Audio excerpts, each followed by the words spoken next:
If your Toyota hybrid has ever refused to start, even though the dashboard shows plenty of charge, you've already met the real culprit. It's not the big hybrid battery pack everyone worries about. It's the small 12-volt secondary battery, and most owners are shortening its life without ever realizing it. Here's the ironic part. This failure almost always gets blamed on the expensive hybrid battery, when in reality it's a cheap, everyday habit doing the damage. Once you understand what's actually happening under the hood, preventing it becomes almost effortless. So let's clear something up first. Your Toyota hybrid actually runs on two separate batteries, and they do completely different jobs. The large orange high-voltage battery powers the drivetrain, helps the gas engine, and lets the car glide along in electric mode. But that battery has almost nothing to do with starting your car. That job belongs to the smaller 12-volt battery, tucked away in the trunk or under the hood depending on the model. This little battery wakes up the onboard computers. It powers the safety systems, unlocks the doors, and gives the brain of the car permission to boot up before anything else happens. If it's weak, none of that works. The car won't even attempt to go into ready mode, no matter how healthy the hybrid pack is. And here's the part that surprises most owners. Most secondary battery failures aren't caused by age. They're caused by 5 specific habits, repeated over and over until the battery simply can't keep up anymore. Let's go through them, starting with the one almost every owner has done without thinking twice. Mistake number 1. Letting the car sit for too long without being driven. Even when a hybrid is parked and completely powered off, it isn't fully asleep. Certain modules stay in a low-power listening state, ready to respond to the key fob, the alarm system, or a remote start request. That constant low-level activity draws a small amount of current from the 12-volt battery around the clock. On its own, that's nothing to worry about. But stretch it out over 2, 3, 4 weeks without driving, and that slow trickle turns into a real discharge. Now, a lot of owners assume starting the car briefly every so often solves the problem. It doesn't. A 5 or 10 minute idle in the driveway rarely gives the charging system enough time to actually replenish what was lost. The battery ends up living in a permanent state of partial charge, and batteries that live at partial charge age dramatically faster than ones that get fully replenished on a regular basis.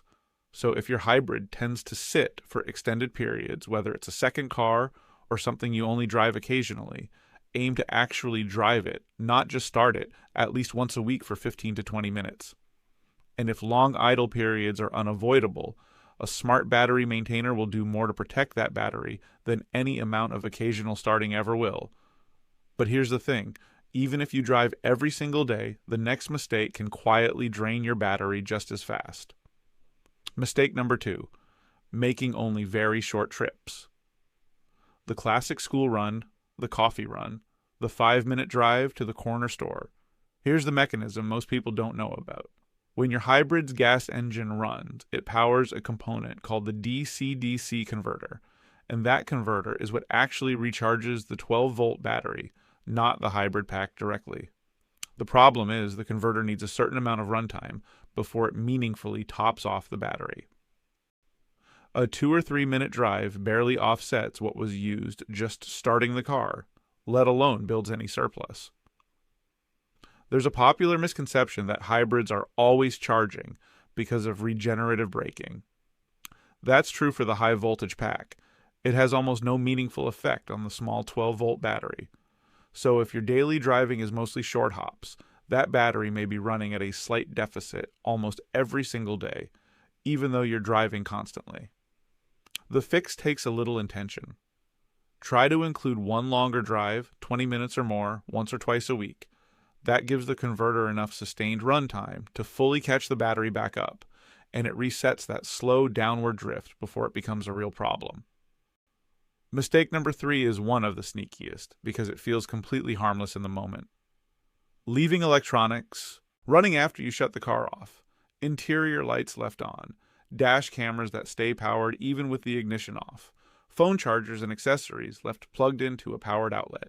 Every single one of these pulls current directly from the 12-volt battery while the car sits parked. Individually, none of them seem like a big deal. That's exactly the trap. Combine a forgotten interior light with a dash cam left running, a charger left in, and a car that already sits for a few days between drives, and you've stacked several tiny drains on top of each other. Over a weekend, that stacked drain can be enough to leave you with a battery too weak to start the car on Monday morning. Do a quick visual check before you walk away. Unplug what you don't need. And if you rely on a dash cam, look for one built with a genuine low drain parking mode, because most standard units are the worst offenders. Now, the fourth mistake is the one that costs owners the most money, simply because they miss it. Ignoring the early warning signs. A failing 12-volt battery almost never dies instantly. It gives you a series of small clues, weeks in advance, if you know what to watch for. A dashboard that takes a beat longer to boot up. Interior lighting that seems slightly dimmer at startup.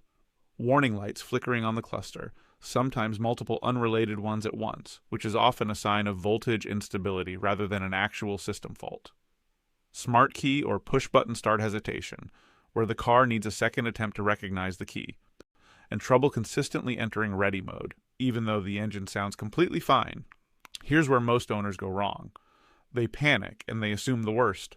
They think the expensive hybrid battery is dying. In reality, these symptoms are almost always about the 12-volt battery, and they typically show up well before a complete failure leaves you stranded. If you notice more than one of these signs, get the secondary battery load tested at a shop or dealership.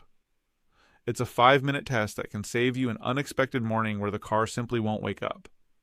Which actually brings us to the last mistake, and honestly, it might be the most important one on this entire list. Because it's the one almost every Toyota hybrid owner is guilty of, whether their battery has ever failed or not.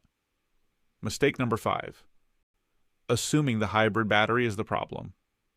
Think back to the beginning of this video. The orange high voltage pack gets all the attention.